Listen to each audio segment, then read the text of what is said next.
Welcome back, everybody. Super big thank you for Jamie for coming in. But now in studio, we've got Trevor and Carole. Carole's actually the captain of the Lumbersmacks, although she's wearing her Muddy River Rollers t-shirt. I'm going to get you to explain a little bit as to why.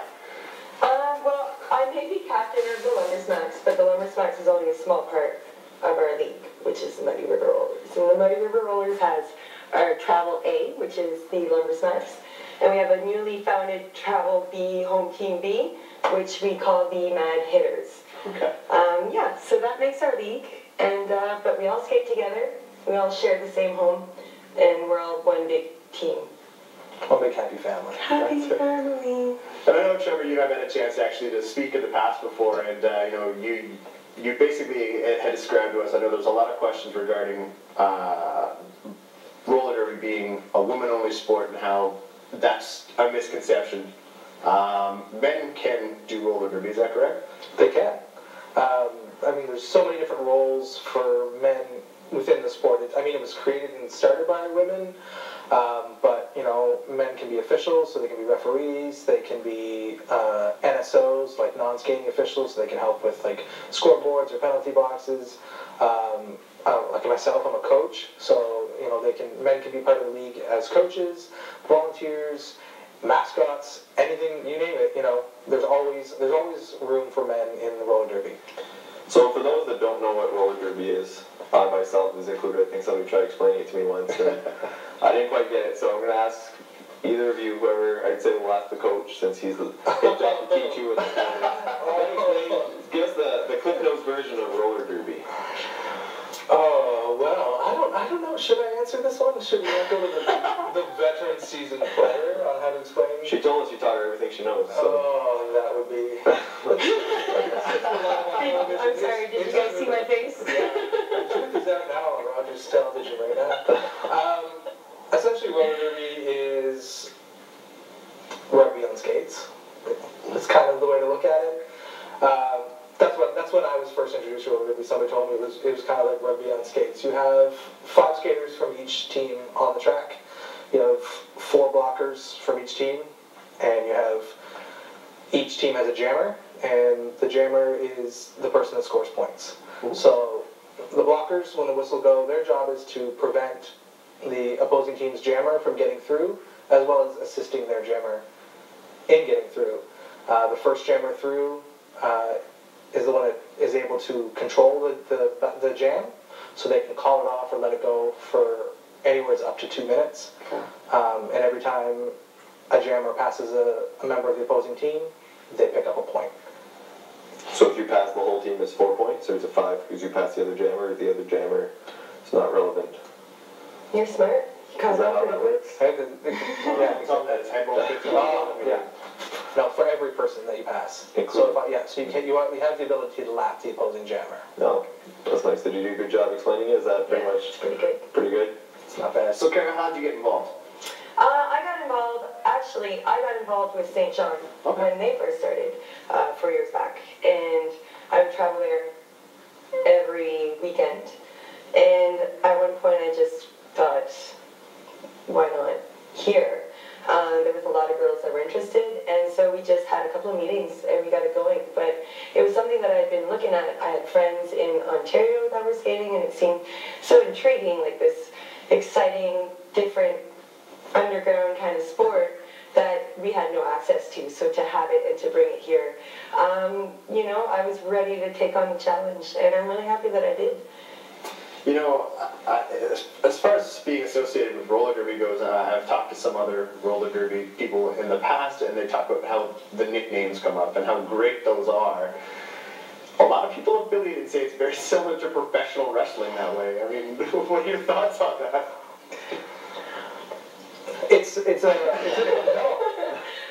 I think it's the nicknames. Everybody that's involved in the sport, whether you're a referee or a skater or a coach, we all have a nickname. You all have an alter ego that you work with. But and I think that's part of the charm. That's what attracts a lot of people to the sport. Is you get to come in, you get to put on a persona and a character, and you get to go out there and skate and have fun. There is recently we were just discussing there's a new divide that's kind of coming into the sport where, this is a sport and the skaters are athletes and they train and they work hard and they put their all into this, and they fear that they won't be taken seriously because of, my name's Jesus takes the wheels. Am I going to be taken seriously in a professional sports, forum if that's my name? So a lot of skaters are switching to just their last names or their first names in hopes of being taken seriously, while others are still kind of holding on to the kitschy, the funness of it. I love the handles. I think they're great. Yeah. Yeah, they're pretty fun. It becomes a lifestyle, so you have fun with it. And what's yours? Burn and Rubher. Burn and Rubher. Yeah. And what's some of the best ones that without showing preferential treatment to your teammates or to your opponents? What's probably the couple of good ones we can throw out there for the New Brunswick?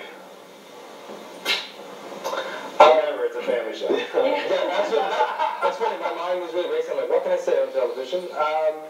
Jesus takes the wheel. Jesus takes the wheels is mine as a coach. I also do announcing, and two of my favorite names to announce over the microphone come out of actually St. John League. Skate Monkey Skate and H2O No. Oh, no way. They're just fun names to say on the microphone. But we have There's lots of good ones out there. We have a new, one of our veteran skaters recently changed her name to Michael J. Foxy, which I think is fantastic as well. There's actually a master roster of all the derby names online that you can go on and you can see all of the different names out there, and there's some pretty entertaining ones. Actually, I was on your website, I believe, and it's interesting. I found that the actual names on the roster pages is the nicknames, so those nicknames are taken pretty seriously. That's definitely people spend a lot of time picking their name, and it's meant to showcase parts of them, their personas, what they like, what they're into, who they are, so that when they get on the track, you go, oh, that person, that name really, represents them. Yeah, so that's pretty interesting. We were trying to, before the show, we were wondering if we should maybe come up with some nicknames. So we didn't do it quite for this show, but we'll get you guys back and we'll come up with something good. PJ, the best producer Jeff could come up with so far was Arson No for me, because my last name's Arson. But I think we can do better than that. But it sounds like a challenge. Yeah, I think it's something that we'll work on. We'll see. We'll work on it. It's a guarantee next time we get you on. If somebody wanted, can anybody join roller derby? How does one get involved? If somebody wanted to just say, I wanted to start skating with you, is that possible? Yeah, and it's a good time to do it because we are starting a Learn to Skate this weekend. Oh, really?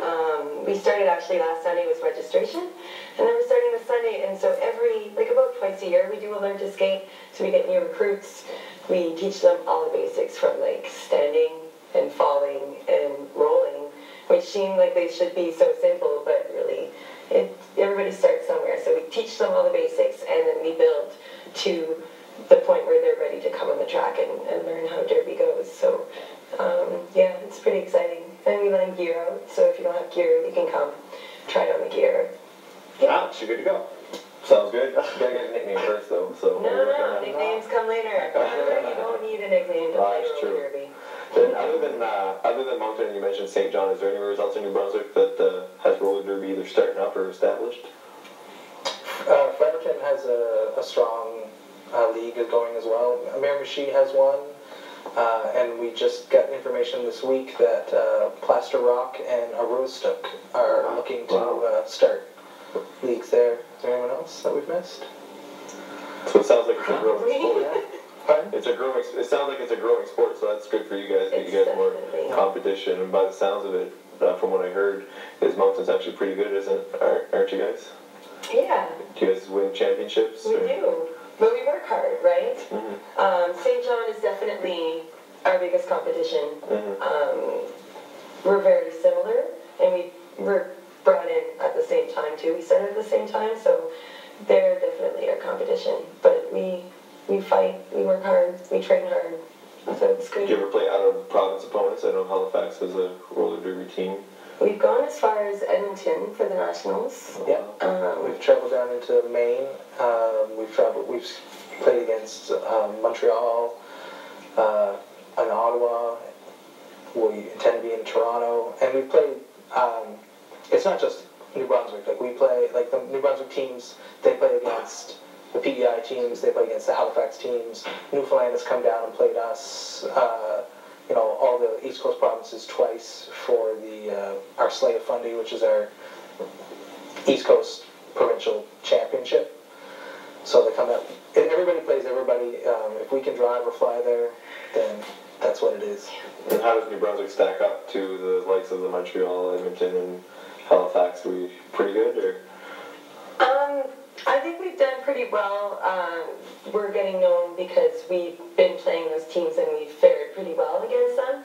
But a lot of the Western teams have been around a lot longer, so we still have a lot of work to do to hit the top teams. But we do pretty well. Yeah, we do well on the East Coast here. Like as we were saying before, the Lumbersmacks, our travel team, is the reigning regional championship. So the last 2 years we've beaten out all the East Coast provinces.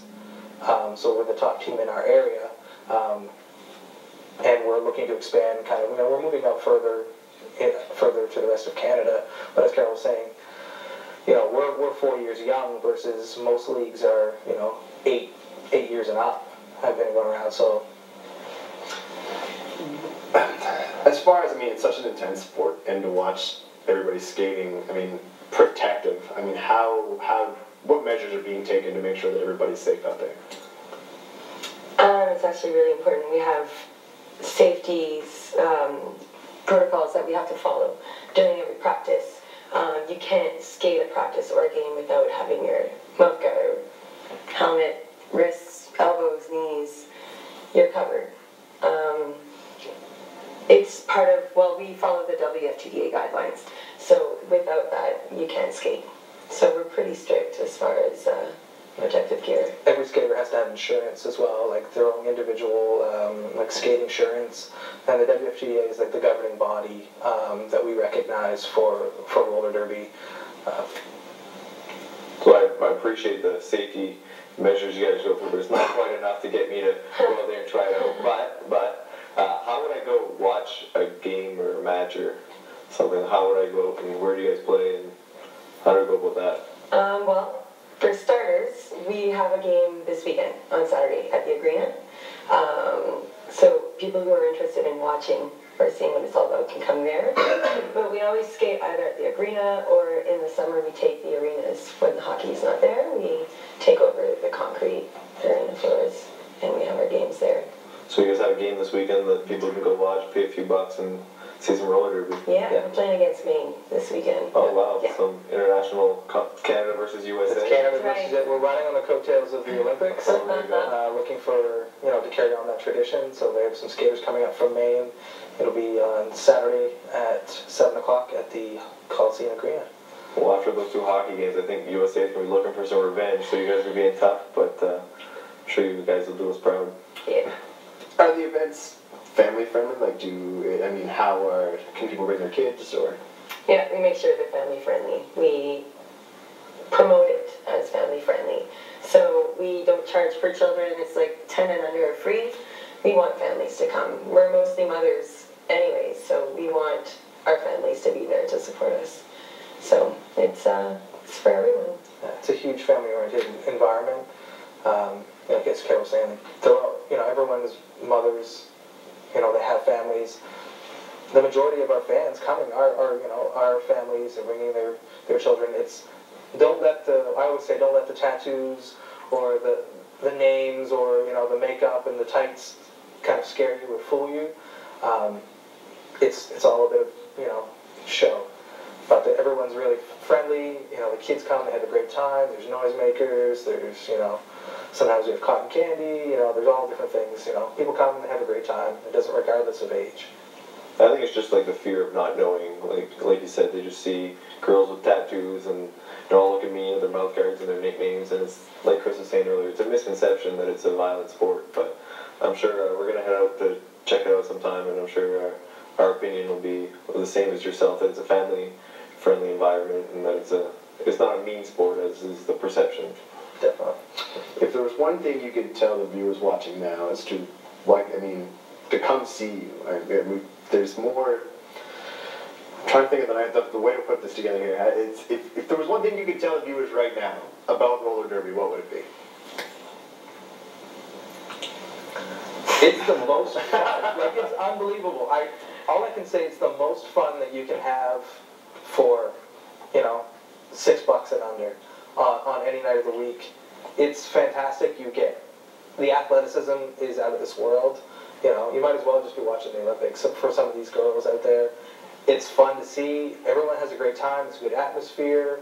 You know, people are hitting each other and laughing, and you know, you can go from skaters on the track to just beating each other up for 2 minutes to dancing in between, you know, whistles on the track and hugging, and it's just phenomenal. It's like nothing you've ever seen before, and it's something you have to see in order to believe it for sure.